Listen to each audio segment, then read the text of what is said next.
Hey everybody, I'm Mike. I'm Abby. Today we're going to be talking about Enchanted Forest. Enchanted Forest is a board game that was released in 1981. Plays 2 to 6 players, takes roughly about 20 to 30 minutes to play. This is actually my copy from about 40 years ago, so I have a bit of nostalgia for this one. And we're going to see if it still holds up just about 40 years later. It's primarily a roll and move game with some memorization components. We're going to go into a little bit of how that plays and then come back and discuss what we think about it. It has a great tagline in the box though. What does it say there, Abby? It says a treasure hunt for all the family in the lands of myths and legends. Ooh, so that's quite a tagline to live up to. Let's see if it actually lives up to that tagline. See you soon. All right, so this is a setup of Enchanted Forest. First thing you do is you pick out the number of pawns that you're going to play with. We have it set up for a 2-player game. Put them in this village. You shuffle up the trees, which underneath them have these treasures that you're going to be looking for, and you secretly place each one of them on these blue flame spaces around the board. Then you take the cards, which have corresponding, there's the guy, corresponding items, and you're going to shuffle them up, put them here, and flip over the top card. You're then going to either, pick the youngest person to go first or whoever rolls the highest. So let's say orange is going first and they roll 10. They can move 10. They can go 1, 2, 3, 4, 5, 6, 7, 8, 9, 10. Or they can implement the unique mechanic and go 6 in one direction and 4 in the other. Or 4 in one direction and 6 in the other. So perhaps they want to go 1, 2, 3, 4, 5, 6, and then 1, 2, 3, 4. They can do that. So the dice move independently, or you can obviously combine them and move them together. So then it would be purple's turn. Purple goes and they would roll the dice, and essentially you go back and forth until someone lands on a tree space. When an individual lands on a tree space, they will go and secretly, without showing anyone else, look at the treasure under that tree and remember what it is. In this case, it is not the treasure I'm looking for, but that may come up later in the game. So I remember where that is. This person goes, let's say they go here and, oh gosh, they found the treasure they're looking for. So once you know where it is, you're going to start to take your rolls and move your way to the castle. So when you're within the castle walls here, or very close to the key, the rules explicitly state that 1 or 2 dice can be used to hop onto the key. So in this case, I rolled a 4. I obviously can't jump there with 4, but I can with 1. So this person would do that. They would say, hey, here's where it is. They would take that treasure. That treasure would then go in their spot, and you'd flip over the next one. Maybe purple goes, they move a couple spaces, and then orange would have the opportunity again to take a guess. Maybe the next card happens to be one where they know it is. Let's say they say here, whoops, wrong pair of shoes. They're wrong. They go all the way back to start. But if they got it right, they would just stay there and the game would continue. The gameplay continues like this until someone gets 3 or whatever number of treasures that you decided to play to, and they are declared the winner. There are a couple other rules. If someone lands on you, you do get sent back to start, which is kind of an older rule. But then also, if someone rolls doubles, they invoke magic. What does that mean? Well, if I'm purple in this case and I roll doubles, I can go to any tree on the board and look at it. I can also change the card. Let's say I don't like this card or I don't know where that is. I can change the card. And oh, look, it's a crown. Maybe I know where that is. And then lastly, I can also start to make my way to the castle quicker with doubles. So if I roll doubles in the woods, I can actually go, or in the forest, I can actually go to the space right after the bridge within the castle walls. If I'm in the castle walls and I roll doubles, I can go right to the key and make my guess. Let's say I say it's here. Whoops, that was the wrong one. Let's say I say it's here. Still the wrong one. Dang, I go back to start. Hey, welcome back. So that was a bit of how the game plays. Now we're going to go into the discussion portion of the video, see if this game holds up 40 years later in 2022, talk about what we liked, disliked, maybe what we would change, and then ultimately give it a score and see if we can recommend it or not. So let's first off see if this is a thumbs up or a thumbs down on the count of 3. Ready, Abs? Yeah. All right, so we both give it a thumbs up. So we both think it's better than 5. We would probably recommend at least 4 for some people. All right, so what did you like about it then? I love the artwork, and I love the trees. I love the artwork under the trees. The board is amazing, and these cards are beautiful. These little components look like farmers. I love them. And I like their hats. I like their hats. Yeah, I like their hats. Yeah, no, me too. I really like how the game plays. I really like how you can roll the dice. If you get a double, you can change the card. Because if someone knows where this item is, then... It's a belt? I have no idea what that's from. Then you can actually see if they're going here or if they're going over here to actually guess what it is and guess where it is.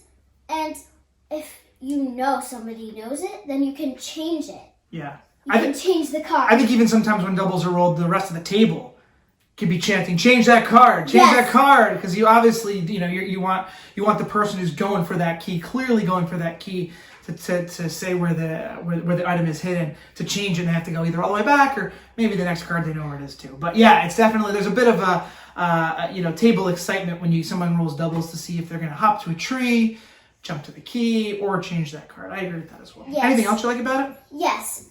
If you roll the dice and you get a 6 and a 4, or if you get any two different numbers, you can go 6, and then you can move backwards 4. Yeah, so you go one die in one direction, rolls. another die in another direction. Yeah. Yeah, that's that interesting twist on that roll and move mechanic. I mean, it's certainly not incredibly strategic or deep in any way, but it does add a little bit of a twist to that standard roll and move mechanic.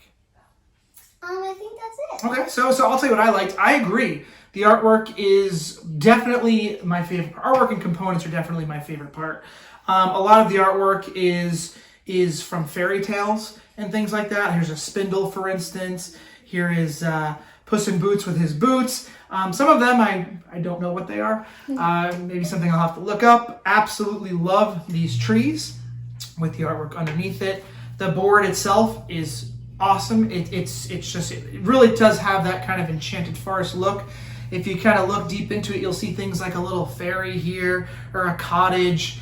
There's a castle. There's a bridge over here. So it definitely has a great to look at. And I think the game generally plays pretty well, right? I mean, it definitely has some educational components to it, right? With the math, you can kind of figure out where you're going using those two different dice directions. You definitely have to memorize, right? It becomes a memory game.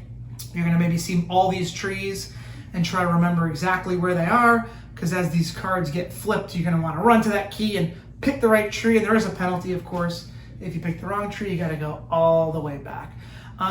It's clearly made for families and children, right? I would not recommend this to the hardcore, heavy strategy gamers. But I think as a game for 40 years ago, it's pretty good. Yeah. Pretty good. So what do you dislike? There's a lot of things I dislike. No, there's still like so after we said it's so good, there's still things you dislike. Okay. You're so close to the key. Somebody lands on you. You're all the way back to the beginning. So if someone lands on you, you get sent back to start. All the way back. And if you're so close to the key and you know where it is, you have to go back to the beginning. That's an older mechanic that has phased out in newer games, but yeah. You roll the dice. You're right by the key. You get a 6 and a 1, or you get other rolls. You can't get to the key. You can't. You're so close. You have to go 1. No, I can't do that. Yeah. 1, 2, 3, 4, 5, 6. You have to go farther than you were. And it's so hard to get to the key. Yeah, the dice definitely play a big part in the game. Anything else you dislike, or most of those are the two things? Getting sent back and the fact that there's dice that kind of determine your fate. I think that's it. Yeah, I would agree. I think getting sent back is, that's something. You can maybe make them so that they share a space. I guess you don't have to. You can implement a house rule to allow that to happen. Sharing is caring. And you could even make a house rule, once you get to the key, you don't need to land there on exact count. Then you can take a guess, because it is difficult if you have to get there. Now they do allow you, the rules allow you to have one die, use one die to get to the key, because clearly if you have to roll 2 to get there on exact count, you may spend half the game there. It's impossible. Yes, so they did allow for a little bit of flexibility and leeway for a lot of that to happen, but Yeah, I think the dice, that would be my biggest complaint too, the dice as well. There's also, it's a bit basic, right? I don't think there's a whole lot to the game, but that's not a bad thing. Classic. Yeah, it has a classic aspect to it. I believe it's still available. It looks a little bit different, but I think you can still buy it, at least up until somewhat recently. So what would you change, if anything? Is there anything you would change to make this game better? Like you said before, you can share a space. That's what I would change. So, someone lands on you. You have to go all the way back to the beginning. I would share a space, because sharing is caring. We all know that. Anything else? No, That's a good addition. Yeah, no, I don't think so. I mean, like, sharing a space was my... Yeah, I think that's a good addition. I'd also maybe add some newer mechanics or things that could make it a little more interesting. Maybe a spot on the board that's far away from everywhere else where you could shuffle the trees, right? Or somewhere where instead of just taking a card and putting it on the bottom and putting a new card, maybe you have an advantage where you can look at the next 3 cards and you get to pick one. Yes. So shuffling the trees would make people. Yeah. So obviously we'd have to implement something to make that not happen all the time, because otherwise it would get crazy. But maybe a way to do that, or then you could pick the card that where is under what tree, and gives yourself an advantage. So I think just things like that. But overall, it's not bad. So last 2 questions. Does this stand up in 2022, 40 years later? I think yes. I think mostly. It depends on who's playing. As I mentioned, strategic hardcore gamers are not going to like Enchanted Forest. If you're playing with families, absolutely. It's for family, yes. Yeah. It's simple to understand, but it's also not brainless, like the game of life, for instance, which I absolutely despise. It's not brainless. You're not just spinning something and moving, or the game just doesn't play itself, so to say. You definitely have to make choices as to where you're going. You definitely have to memorize what you see under the trees.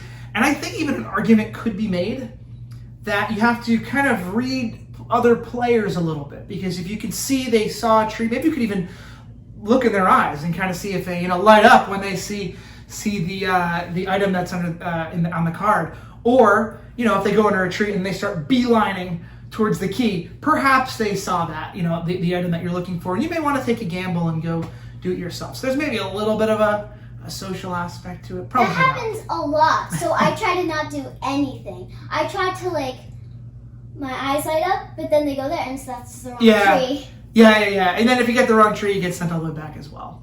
And then you play until you get. I guess you can set how many you want to get. We usually do 3 treasures or 3 items, but you can make it a longer game, shorter game. There's even other game variants like animal magic in the rule book, which I've never actually used. I think it uses some of the cards with animals on them.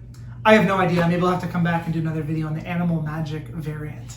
But overall, I think it still stands up for the most part. So with that, let's give it a final score out of 10 and see where it lands. What's your score? 6.5 out of 10. 6.5. Oh, okay. I would say closer to 5.5. It's definitely above average, barely, but it's still, it still shows its age a little bit. But I still do enjoy playing it. It's a good family game.